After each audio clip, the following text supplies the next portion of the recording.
What's up, everybody? Welcome to The Revival. My name is JJ, and it's time for part 5 of my PS4 collection.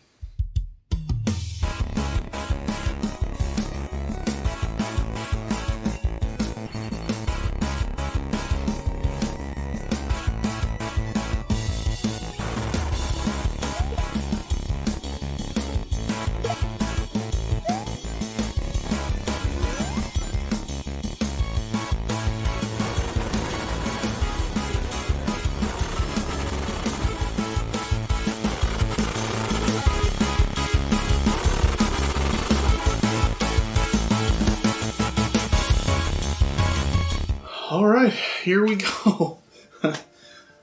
First up, a game that I adore, Far Cry 4. I have not played Far Cry 1 or 2, but I have played 3, 4, and 5, and they're all really, really great, just exploration, collecting. Even the story, I think, is pretty good on most of them. Just a lot of fun to just, have big, grand adventures in. And there's just so much to do. And wonderful, wonderful first-person games that, allow for a lot of freedom. So I really, really enjoy those games. And 4, I really liked as well. I think this is the... Yeah, this is the one where, you go to, Shangri-La and stuff, and it's a little trippy. But, the main world map and everything is really, really cool. And, there's things that let you fly around. I like taking over the outposts and just kind of completing everything. It was just really fun to do in that game. Next up, Star Wars Battlefront. I have Battlefront 2 as well, digitally. But I love Battlefront 1 and 2. I just am so sad when I think about them. The originals I really, really like. The original Battlefronts, you ever played them? Because they had really strong single-player modes. These two are okay. I just wish Galactic Conquest was a big, big part of the original ones that I really, really liked. That and the level in, I think it was Battlefront 2 in the original, that had where it's a space battle, but you can actually fly and land on the opposing team's super ship and then go inside and fight and stuff like that on foot while everybody else is fighting out in space and stuff. And then you can hop back in a ship, fly back out, and do fighting out there and stuff. It was just so cool. There's just nothing like that in the newer ones.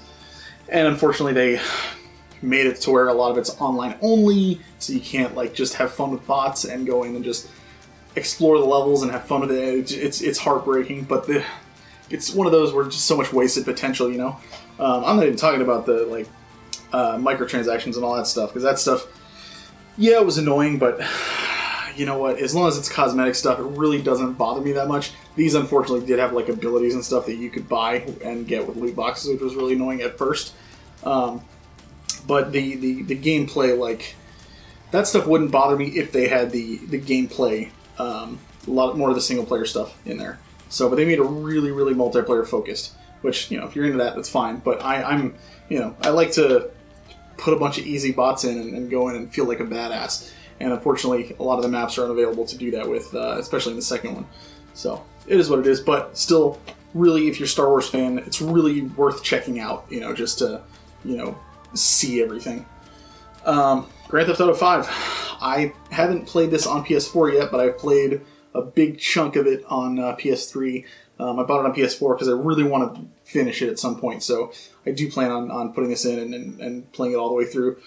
Characters were really, really great, Trevor especially, and it's Grand Theft Auto, just one big giant playground, a lot of fun, and can't wait to get back into that and play some more. Last of Us Part 1 and 2.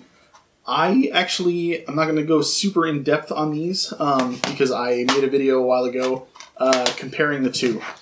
So if you want to hear me talk about those, go check out my video of on The Last of Us. Because the first game is a masterpiece. The second game is really, really great. Not up to the level of the first game, in my opinion, but still very, very absolutely worth playing. Dark Rose Valkyrie. So, I actually picked this up because it reminded me of another game, Valkyrie Chronicles, which I'll talk about here next. But I don't really know much about it. I just saw the art style and obviously the name Valkyrie. And it kind of reminded me of that. So if anybody knows anything about this, if it's any good or not, let me know because I'm curious. It wasn't expensive, which is why I had no problem picking it up. But I'm curious to know more about this game. So if you do know more, let me know in the comments down below because I'd love to hear if it's something that I need to get to soon. And then, like I said, Valkyrie Chronicles. I got the steelbook here. I think this is a fantastic game, but it is very, very taxing in that, like, so if you go back and you watch my review on Shining Force, I talk about how, like, I love tactical games, but typically I have to kind of take long breaks in between playing them because, like, you know, you can be... Each battle takes a while. It takes, like, you know, between 20 minutes to an hour, if, like, and sometimes longer. And you can be, like, at the very end of it, have somebody die permanently, and then you gotta start all over again. Or you just lose and you start all over again. And it's just the worst. That's like this. It's got permadeath. Characters can die. And the levels can take a really long time to get through.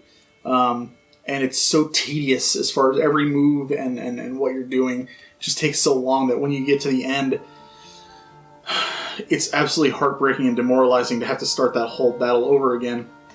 And so I actually ended up using, like, when I would get frustrated, I would just find a video to find, like, an easy win or something like that. I'm not ashamed to admit it, because I really like the story. I thought the story and the concept and the universe was really, really interesting, and I really wanted to know more, and I wanted to know what was going to happen next.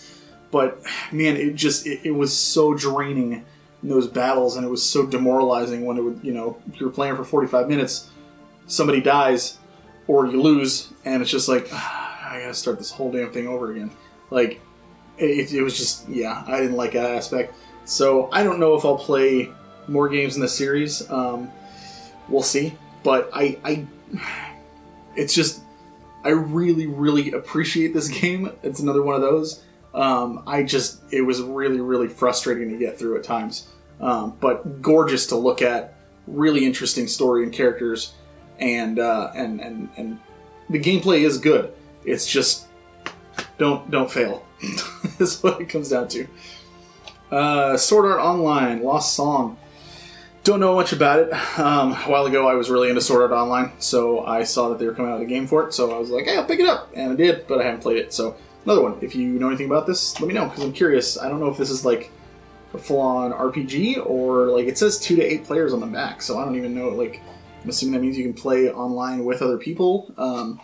And I don't know, I find it interesting. So yeah, let me know if you know anything about this, because I'm curious to check it out at some point. Elite Dangerous. So, Star Citizen I love. I really, really love it. And the main thing, I don't have VR on my computer, I only have it on my PS4. And I was hoping for a VR experience. Unfortunately, this does not have it. I had thought I read somewhere that it was going to be coming. I don't know if that's still the case, or if it even ever was actually in the plans. Regardless, I thought the concept of it sounded really cool, and I would read stuff online about, you know, the evolving world and stuff, or universe, I should say. And Elite Dangerous just sounded really cool. Then I played it, and I still have those same feelings. I still think it sounds really cool, and I still love reading about it and all that stuff. But man, the controls, they are, maybe it's better with a computer, with a keyboard, but with a controller, I was just god-awful. I could fly, but landing my ship, no, it was bad. It was terrible. I couldn't do it. I had to give up because I couldn't do anything. It's unfortunate, but a really cool concept. People who play it love it. So, you know, more power to them. Spyro Reignited Trilogy. I have never played a Spyro game before, but I always wanted to, because I always saw it on PlayStation and stuff, and I knew people who had it and swore by it. And so when I found out they were coming out with the remastered trilogy, I was like, oh, heck yeah, pick that up. Still haven't played it, but I know, shocker. But I definitely would like to at some point because I'm super curious. They always kind of struck me as like a Mario 64 clone kind of thing. I'm probably way off. That's just kind of what it looked like 3D platformer, but you can fly as a dragon and breathe fire and all that stuff. So I don't know. I'm super excited to try this at some point. I don't know when. It honestly might not be too far off just because I've heard that the games are pretty short. And it's not like I have to play all three at the same time. So I don't know. Sega Genesis Classics. I have the same thing. It says on my Switch. It's just got a whole bunch of classic Sega games. I actually, before I played the games on my Switch, this is where I would play, I think this is where I played Phantasy Star 2. Did I? Maybe I played that. I don't know. Either way. But, I saw all these games on there and I was like, oh yeah, heck yeah. So, picked it up. I really liked the interface on the game, like the old school room with the old TV, the CRT, and shows the collection of games, and you can hear the sounds when you're popping them in the machine and stuff, and I just thought that was really neat. So, yeah, I mean, if you're a Sega fan, you owe it to yourself to pick up this on any console you can get it for. Injustice: Gods Among Us. I got this because it was really cheap, and I was like, you know what, I haven't gotten a fighting game in a while, and I did finish it, but it's it's a very different style of fighting game. It just, the controls are very not what you're used to with Street Fighter and that kind of thing. So it took me a bit to get used to it. I'm still not crazy about it, so once I finished the main story, I was kind of like, I think I'm done with it. But, there are people who are really, really into these games. So, and I never did play the sequel, so I'm curious if it's, much better. I think you just really have to get used to the controls because they're so different from anything else that I've played. And the last are just a ton of Assassin's Creed games. So let's see if we can go in some kind of order here.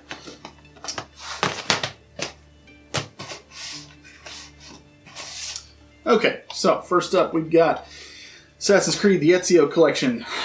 Played all three of these games on here. Loved them. Fantastic. Really cannot recommend this trilogy enough. I played the first game on PS3.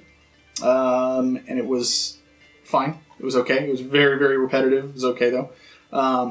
But I was told it gets really good with 2. And it definitely did. It was a massive step up. And this whole trilogy was fantastic. So definitely cannot recommend the Ezio trilogy enough. Assassin's Creed 3. I have heard mixed feelings about the original Assassin's Creed 3. I played the remastered version. I loved it. I guess they ironed out a lot of the glitches and control problems and stuff like that. I really like the setting. I like the Revolutionary War and that kind of thing. I really, really had a blast. Liberation is also on this, and I played that as well, which I really like too. So yeah, had a really, really good time with that. Black Flag. This was probably my favorite one so far that I've played. This game, once it introduced the ship combat and everything, oh my god, it was so much fun. I wanted to do everything on the world map and all that stuff. I mean, it was just such a blast, and I really like the other ones. The stories are okay. But this one, I really got into the story too. It's just, this is easily my favorite in the series so far that I've played. Rogue, this is the one I'm currently on. If you've watched any of my videos in the past, you know that I like to play games in release order to, just kind of see that evolution as the games progress. So I'm late to the party on Assassin's Creed for sure, considering this is the only one that I'm on right now. But I'm really liking it. It's like an extension of Black Flag, honestly. It's very, very similar to that. It's different characters, but the gameplay is pretty much the same. So I'm having a good time with it, and I'm really, really enjoying it. Then there's Unity, Syndicate, Origins, and Odyssey. I really want to get to Origins and Odyssey. So I'm super excited to get to those at some point. Because, yeah, they look spectacular. So that is number 5? Number 5. We got one more here. One more. 6-part video. Oh my gosh. And my voice is going. It's really going. Thank you so much for watching. I'll be back next week again. Appreciate it. Like, comment, subscribe, all that fun stuff. And as always, keep on gaming.